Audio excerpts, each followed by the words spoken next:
Waalaikumsalam Waalaikumsalam warahmatullahi warahmatullahi wabarakatuh. Perkenalkan, saya Fitri Suhaili, dari 2018-06. Di sini saya akan mencoba penjelasan dari rekan saya tentang One Man Police. Dan akan dijelaskan oleh teman saya untuk ini yang bisa diperkenalkan. Ya, saya Heru Nurhayatan Arsya, NRP 23 2018 081, dan teman saya. Perkenalkan, nama saya Nurdianti Laitupa, NRP 23 2018 086. Jadi di sini kita akan mendapat pelajaran atau mendapat penjelasan tentang One Man Police itu sendiri dari kakak-kakak ini yang akan menjelaskan. Baik, kita mulai aja untuk penjelasannya. Oke, baik, terima kasih Billy atas kesempatannya. Jadi di sini saya bersama rekan saya yaitu Heru Nurhayatun Arsya. Kami berdua akan menjelaskan terlebih dahulu apa itu kebijakan satu peta. Nah, langsung saja ke slide-nya.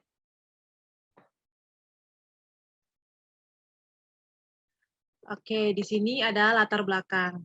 Nah, pembuatan satu peta tunggal atau OMP adalah bahwa informasi geospasial tematik atau IGT yang ada selama ini ternyata masih saling tumpang tindih antara satu sama yang lainnya. Kondisi seperti ini sangat menyulitkan dalam mendukung pemanfaatan ruang dan penggunaan lahan untuk pengembangan kawasan dan infrastruktur. Kebijakan satu peta atau One Man Policy atau OMP adalah kebijakan pemerintah dalam rangka untuk mewujudkan tata kelola hutan dan pertanahan yang baik sebagai sarana untuk mencegah konflik dan penguasaan lahan di Indonesia.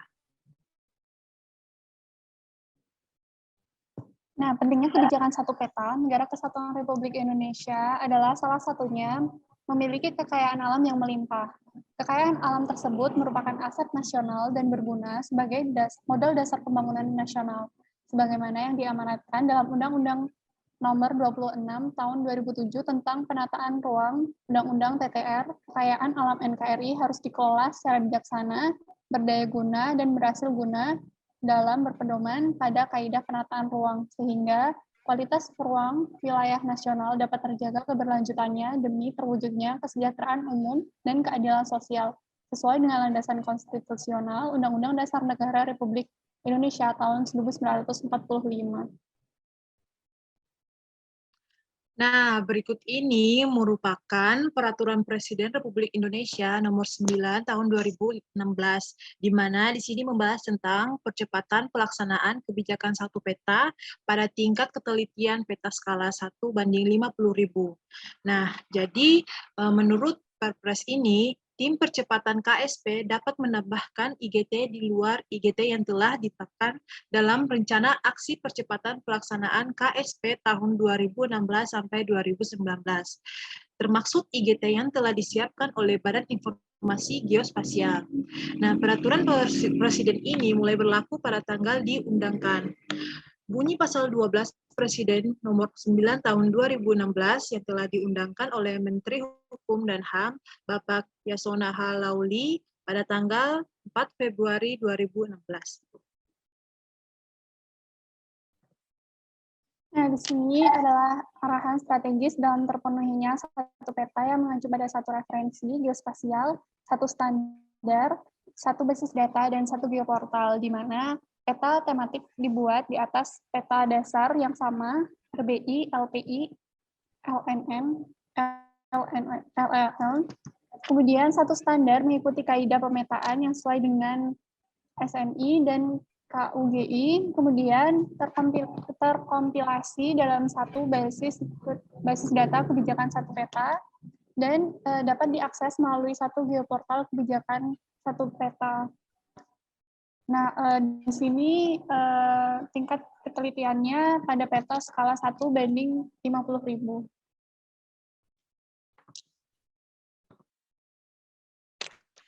Nah, berikut ini merupakan kegiatan utama kebijakan satu peta. Nah, untuk kegiatan ini dibagi menjadi 3. Yang pertama itu ada kompilasi, di mana hasil pengumpulan IGT existing dari 19 KL, wali data dan pemerintah daerah yang tersedia di 34 provinsi. Kemudian yang kedua yaitu ada integrasi. Nah, untuk integrasi ini, IGT yang telah terintegrasi terhadap IGD. Jadi, seperti yang tadi rekan Arsya jelaskan, untuk IGT itu dia harus terpacu pada IGD, jadi harus mengikuti standar dari IGD dan standar pemetaan yang sama. Kemudian yang ketiga yaitu ada sinkronisasi, yaitu di mana penyelesaian permasalahan tumpang tindih dan terhindar dari tumpang tindih ke depannya. Berikut ini adalah kompilasi dari kebijakan satu peta pada tahun 2016 sampai tahun 2020. Di mana tahun 2016 itu fokus pada daerah Kalimantan, 2017 Sulawesi, dan 2018 Papua. Nah, ini merupakan ilustrasi roadmap sinkronisasi kebijakan satu peta pada tahun 2017 sampai tahun 2020. Nah, seperti yang pada gambar berikut, jadi untuk sinkronisasinya itu pada tahun 2017 ada penyusunan metodologi sinkronisasi. Kemudian dilanjutkan pada tahun 2018 ada identifikasi tumpang tindih, kemudian 2019 ada analisis penyelesaian tumpang tindih, dan untuk 2020 ada penyelesaian tumpang tindih.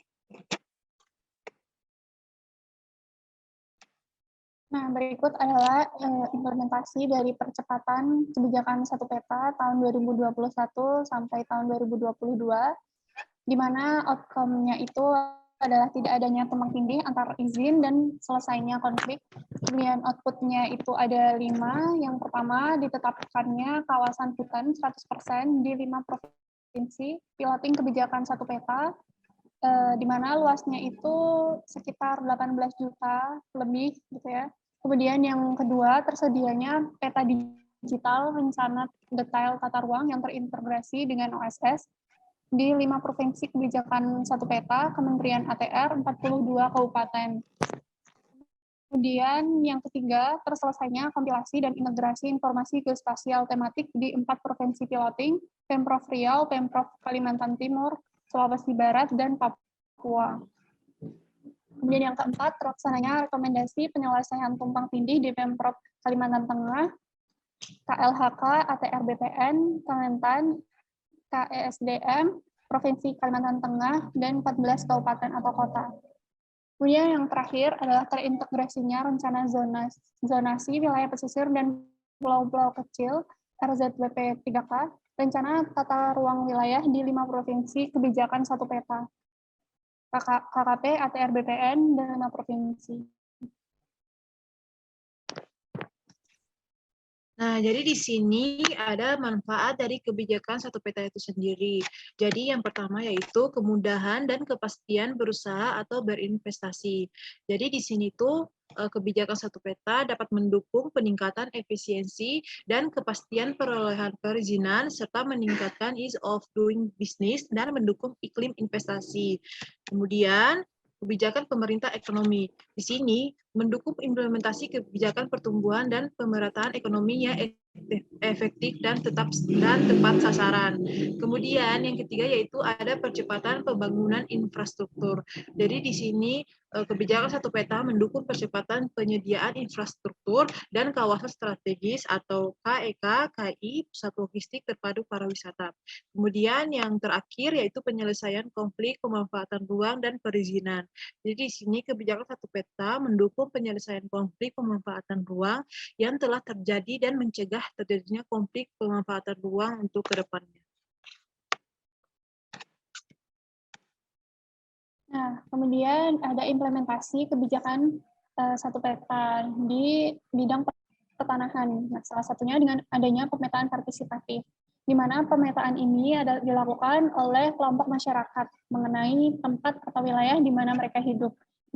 Jadi masyarakat dapat memiliki pengetahuan mendalam mengenai wilayahnya, sehingga hanya mereka yang bisa membuat peta secara lengkap dan akurat mengenai sejarah, tata guna lahan, pandangan hidup, dan harapan masa depan. kebijakan manfaatan tanah yang buruk, serta ditambah proses administrasi pertanahan yang tidak pernah selesai, menyebabkan masyarakat Indonesia dihadapkan pada dilema yang sangat sulit. Masyarakat jelas akan sangat sulit jika hanya mengandalkan kelembagaan negara saja. Nah, berikut ini ada gambar dari percepatan implementasi kebijakan satu peta. Jadi yang pertama yaitu yang harus dilakukan penetapan kawasan hutan atau PKH 100%. Nah, jadi di sini tuh belum seluruh wilayah hutan ditetapkan statusnya atau PKH. Nah, kemudian dilanjutkan dengan penetapan RDTR dan RTRW, RZWP 3K 100%. Di sini juga belum seluruh wilayah ditetapkan peruntukannya. Jadi antara PKH dan RDTR itu mereka tuh tidak adanya kepastian penguasaan lahan baik bagi para pelaku usaha maupun masyarakat. Nah, kemudian adapun di sini penyelesaian tumpang tindih tunurial 100%. Jadi di sini tuh yang pertama penyelesaian hak atas tanah atau izin di kawasan hutan, kemudian ada kompilasi dan integrasi IGT seperti itu. Nah, kemudian berikut ada dampak apabila tidak adanya satu peta, kebijakan satu peta ya. Ada 3 dampak atau implikasi yang ada. Yang pertama, konflik di perbatasan daerah, terjadinya 2 kepala daerah yang menerbitkan izin di lokasi yang sama. Kemudian ada sengketa tanah, akibat tumpang tindihnya lebih dari 1 perizinan di lokasi yang sama. Kemudian yang terakhir adalah pembangunan yang tidak sesuai dengan tata ruang. Lokasi pembangunan yang tidak sesuai dengan tata ruang yang telah dirancang sebelumnya. Kemudian diperlukan satu peta yang akurat dan akuntabel, serta digunakan oleh seluruh pemangku kepentingan dalam mendukung aktivitasnya. Oke. Nah, di sini ada timeline pelaksanaan kebijakan satu peta mulai dari tahun 2016 sampai dengan tahun 2020. Nah, untuk pelaksanaan yang pertama yaitu ada kompilasi.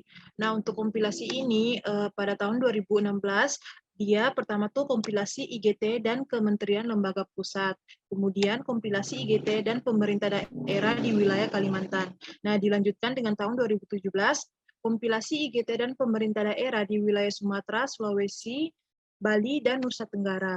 Kemudian di tahun 2018, kompilasi IGT dari pemerintah daerah di wilayah Sumatera, Jawa, Maluku, dan Papua. Kemudian dilanjutkan pada tahun 2019 sampai 2020 itu ada updating kompilasi IGT. Nah, kemudian ada pelaksanaan yang kedua yaitu integrasi. Nah, untuk integrasi ini terjadi pada tahun 2016 sampai 2020.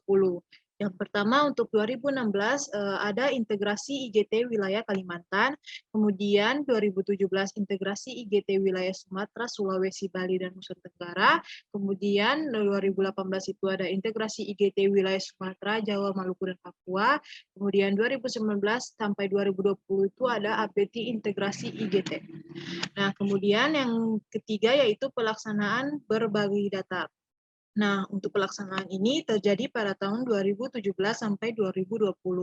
Nah, untuk 2017 sampai 2018 itu ada penyiapan geoportal kebijakan satu peta. Dan untuk 2019 sampai 2020 ada updating IGT. Nah, kemudian ke tahap selanjutnya yaitu sinkronisasi. Untuk sinkronisasi ini terjadi mulai pada tahun 2017 sampai dengan 2020, di mana untuk 2017 dan 2018 itu ada penyusunan metodologi sinkronisasi.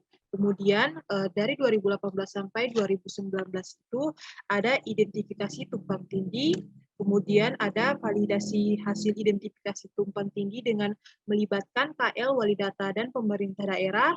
Kemudian ada analisis penyelesaian tumpang tindih, kemudian ada penyelesaian tumpang tindih. Nah, untuk 2020 itu, yang pertama kegiatannya tuh ada sosialisasi penetapan peta indikatif tumpang tindih atau PITTI berdasarkan kebutuhan Menteri Koordinator Bidang Perekonomian, kemudian ada pun penyusunan rencana aksi penyelesaian tumpang tindih oleh KL Wali Data Pemerintah Daerah. Nah, yang terakhir yaitu pelaksanaan regulasi. Untuk pelaksanaan regulasi ini terjadi pada tahun 2019 dan tahun 2020. Nah, untuk 2019 itu kegiatan yang dilakukan adalah penyusunan rule-based penyelesaian permasalahan tumpang tindih pemanfaatan ruang. Kemudian di tahun 2020 yang pertama ada kegiatan penyusunan rancangan peraturan pemerintah tentang penyelesaian antara tata ruang dengan kawasan hutan, izin, dan hak atas tanah. Kemudian ada penyusunan revisi Perpres nomor 9 tahun 2016 tentang percepatan pelaksanaan kebijakan satu peta. Nah, mungkin itu aja berikut yang dapat kami sampaikan. Apabila Saudara Billy ada pertanyaan, mungkin dapat disampaikan. Ya, terima kasih untuk kakak-kakak kalian yang udah menjelaskan polisi itu sendiri. Paling di sini saya ada beberapa pertanyaan. Kalau boleh saya tanya nih. Monggo, silakan. Sok silakan. Dari kata itu tujuannya itu apa sih? Oke, baik Billy, terima kasih atas pertanyaannya. Jadi di sini saya akan menjawab. Nah, untuk kebijakan satu peta itu merupakan kebijakan pemerintah dalam rangka untuk mewujudkan tata kelola hutan dan pertanahan yang baik sebagai sarana mencegah konflik penguasaan lahan di Indonesia. Jadi kegiatan satu peta ini juga bertujuan untuk membenahi sistem pemetaan tematik nasional dan sekaligus peta dasarnya. Nah, jadi di sini tuh untuk pemetaan tematik nasional tuh khususnya tuh pada skala 1:50.000. Nah, untuk di sini juga dari sisi lain kebijakan satu peta atau OMP juga dapat dipandang bahwa sistem pemetaan nasional yang menghasilkan informasi geospasial nasional selama ini tuh ternyata belum bisa sepenuhnya dimanfaatkan untuk membantu pembangunan nasional khususnya di negara kita di Indonesia. Seperti itu dari saya. Jadi pada dasarnya itu kebijakan satu peta ini itu tujuannya untuk membenahi sistem pemetaannya, gitu ya? Berarti ya. Saya ada pertanyaan lagi. Jadi yang masuk belakang dari kebijakan satu peta itu gimana sih untuk kebijakan satu peta tunggal itu? Oh iya, baik. Jadi latar belakang dikeluarkannya kebijakan satu peta ya adalah kalau selama ini informasi geospasial tematik atau peta tematik itu masih terbilang tumpang tindih gitu ya satu sama lain. Jadi kondisi seperti ini sangat menyulitkan untuk mendukung pemanfaatan ruang dan penggunaan lahan untuk pengembangan kawasan dan infrastruktur. Kemudian kondisi ini juga sangat merugikan karena tanpa dipadukan atau disinkronkan antara peta satu dengan peta yang lainnya. Untuk suatu kepentingan pembangunan, akhirnya pada pembangunan itu mengalami kegagalan. Dengan sendirinya, dengan pembangunan wilayah yang tidak pernah ada, bahkan bisa jadi menyebabkan kerusakan lingkungan. Jadi untuk memadukan gitu ya, mensinkronisasi gitu ya. Jadi harus ada kebijakan satu peta ini. Jadi untuk agar tidak tumpang tindih, nah itulah intinya. Jadi kalau saya tangkap sih pemanfaatannya itu untuk mengembangkan infrastruktur juga ya kayak gitu ya. Iya, sangat penting. Boleh saya tanya lagi kan? Masih penasarannya nih. Boleh silahkan. Berapa pertanyaan jadi. Pokoknya silahkan buat pilih khusus. Iya, ya. Tadi kan dikatain bahwa informasi spesial IGT selain ini ternyata pilih kan. Nah, satu sama lainnya jadi kan jadi yang menyebabkan hal tersebut pasti apa? Nah, betul yang tadi dikatakan rekan Arsyad tadi ya, bahwa untuk informasi geospasial tematik ini sekarang tuh masih adanya saling tumpang tindih antara satu sama lain gitu, walaupun dengan sudah adanya peraturan presiden tadi ya. Nah, kalau menurut kami tersendiri tuh hal tersebut tuh disebabkan oleh ketidakselarasannya dalam administrasi pertanahan. Nah, layanan administrasi pertanahan belum mendukung tersedianya data yang valid serta akurat. Misalnya, satu kawasan diklaim sebagai kawasan hutan. Namun, fakta empirik di kawasan tersebut telah menjadi pemukiman. Nah, jadi disitulah bisa terjadi faktor untuk masih adanya saling tumpang tindih gitu. Nah, jadi disinilah pentingnya administrasi pertanahan gitu kan. Karena administrasi pertanahan yang baik akan menghapuskan kesenjangan sosial di masyarakat. Nah, selain itu juga penyebab terjadinya konflik pertanahan di Indonesia adalah akibat kemiskinan dan distribusi kepemilikan tanah yang tidak merata. Kemudian juga ada jumlah bidang tanah yang terdaftar baru 50% dari 126 juta bidang di Indonesia. Kemudian terdapat alas hak yang bukti kepemilikan tanah beragam dan belum terdaftar menjadi sertifikat tanah. Jadi di sini tuh tidak adanya tertib administrasi pengelolaan aset tanah. Jadi baik dari pemerintah daerah ataupun badan usaha milik negara atau BUMN dan badan usaha milik daerah atau BUMD serta putusan pengadilan yang berbeda-beda atas bidang tanah yang sama. Jadi maka dari itulah sering terjadinya konflik atau tumpang tindih antara satu dengan yang lainnya seperti itu. Jadi penyebabnya itu dari konflik di pertambahannya itu ya di daerah itu ya. Ya.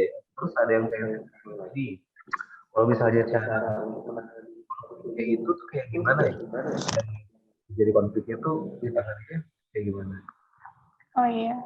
Jadi dengan mengatasi konflik itu dapat dilakukan perbaikan gitu ya. Proses perbaikan atau pembenahan IJT melalui kebijakan satu peta tentunya tidak mudah.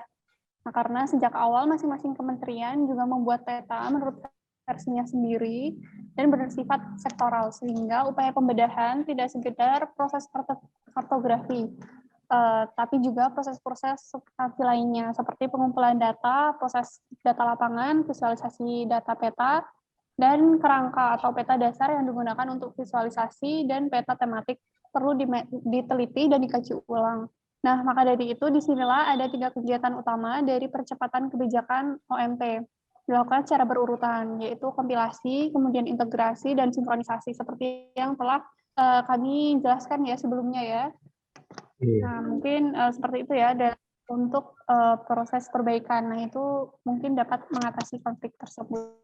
Jadi untuk cara mengatasi itu dengan dilakukannya kompilasi dan integrasi dan sinkronisasi itu sendiri ya biar tidak terjadi konflik ya.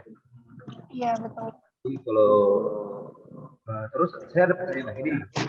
Untuk implementasi kebijakan pertanahan menuju one map policy itu kayak gimana ya? Oke, jadi pertanyaannya ini akan dijawab oleh saya. Jadi untuk implementasi kebijakan pertanahan menuju OMP atau One Map Policy, jadi itu harus dengan adanya pemetaan partisipatif. Nah, apa itu pemetaan partisipatif gitu? Nah, pemetaan yang dilakukan oleh kelompok masyarakat mengenai tempat atau wilayah di mana mereka hidup. Jadi masyarakat tersebut yang hidup itu dapat bekerja di tempat itulah yang nantinya tempat itu memiliki pengetahuan mendalam mengenai wilayahnya. Jadi sehingga hanya mereka saja yang bisa membuat peta secara lengkap dan akurat mengenai contohnya sejarah, tata guna lahan, pandangan hidup, dan harapan masa depan. Seperti itu. Jadi dilakukannya kelompok masyarakat untuk wilayah-wilayah yang untuk ditempatinya kayak begitu ya. Betul, seperti itu. Ini ada pertanyaan terakhir nih, boleh nggak? Oh, banyak sekali ya, tapi bolehlah untuk pilih yang terakhir. Ya, soalnya kan menarik gitu. Ya, betul. Menambah wawasan kita. Jadi untuk terakhir nih manfaat dari pemetaan partisipasi itu apa sih? Oh ya, jadi pemetaan partisipatif itu banyak ya manfaatnya ya. Mungkin yang pertama meningkatkan kesadaran sebagian atau seluruh anggota masyarakat akan tumbuh kesadaran tentang hak-hak mereka atas tanah dan sumber daya alam di wilayahnya masing-masing. Kemudian yang kedua, peta bisa digunakan sebagai media negosiasi dengan pihak lain, karena dengan peta menjadi jelas bagaimana wilayah itu dimanfaatkan oleh masyarakat dan siapa saja yang berhak atas wilayah itu. Kemudian yang ketiga, proses pemetaan partisipatif membutuhkan semangat untuk menggali pengetahuan lokal, sejarah, sejarah asal-usul, sistem kelembagaan setempat, peranata hukum setempat, identifikasi sumber daya yang dimiliki. Kemudian yang keempat, peta mempermudah pihak luar memahami kepengurusan wilayah itu dan sekaligus mempermudah pengakuan di pihak luar. Kemudian yang terakhir, menumbuhkan partisipasi masyarakat baik dalam bentuk tenaga, waktu, uang, maupun material yang lainnya. Memunculkan kelembagaan lokal, baik yang dulu sudah ada maupun bentukan baru. Nah, mungkin itu ya manfaat dari pemetaan partisipasi dari masyarakat sendiri. Baik, terima kasih. Oh, banyak banget yang bisa kita dapat ya dari pembicara ini. Jadi lebih menambah wawasan untuk kita juga yang dengan One My Pulse atau kebijakan satu peta.